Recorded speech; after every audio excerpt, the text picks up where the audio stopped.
Okay, this is introduction of the essay "Whistling of Birds," written by D.H. Lawrence.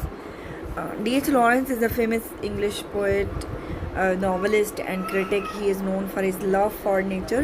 He was also a great moralist, um, but he was basically a very controversial type of writer. कि उसकी जो ज़्यादातर ख़ासतौर पे जो उसने novels में काम किया है उसके कुछ नॉवेल्स जो थे वो बैन हो गए थे क्योंकि इसकी जो फ़िलासफ़ी है बड़ी कंट्रोवर्शियल किस्म की है। लेकिन विस्लिंग ऑफ बर्ड्स में ऐसा कुछ नहीं है।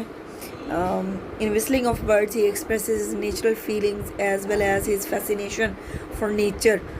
This essay is a vivid description of the change from winter to spring. The writer describes first the cold and dull winter.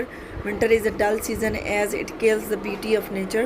Winter basically death को represent करता है. It is the season of death and destruction and is also the season of inactivity. ठीक है कि सर्दियों में लोग जो है वो घरों में बंद हो जाते हैं. Birds and all the living beings, ठीक है, सब की जो एक्टिविटी है वो ख़त्म हो जाती है विंटर की वजह से. तो विंटर जो है वो it's another picture of death. Everything turns yellow and brown in the harsh winter. The birds start dying in this season.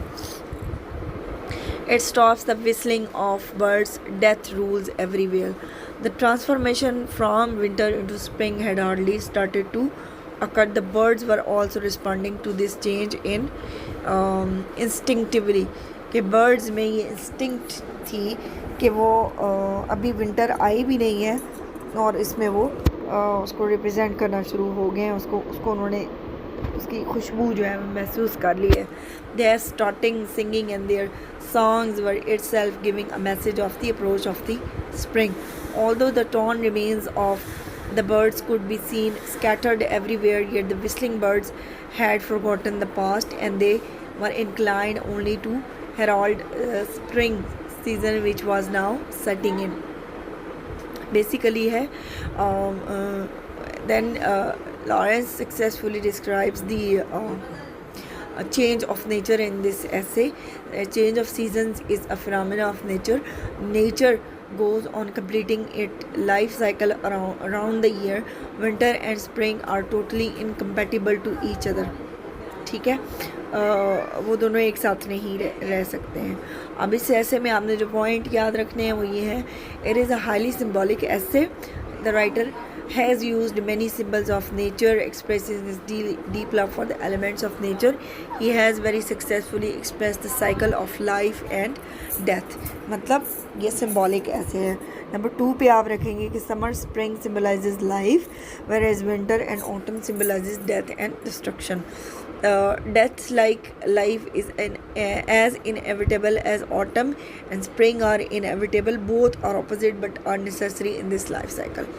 ठीक है, ये हमने पॉइंट्स इसके याद रखते हैं. Death can not stop the on rush of life. के मौत जो है वो ज़िंदगी को रोक नहीं सकती है, उसका जो सर्कल है उसको नहीं रोक सकती है. Like wise life can not stop the on rush of the death, और ना ही ज़िंदगी जो है वो मौत को रोक सकती है. ये दोनों जो है समझ लें कि पैरेलल फोर्सेस हैं जो साथ साथ चल रही हैं लेकिन ऑपोजिट डायरेक्शन में. मतलब ये वैसे साथ नहीं रह सकती, इनकी डायरेक्शन ऑपोजिट है. With complete incompatibility, these both factors go side by side. ठीक है. Autumn causes death of the birds while spring causes whistle of the birds, जो इस ऐसे का मेन टॉपिक है. Life give birth forth to death and death give forth to life.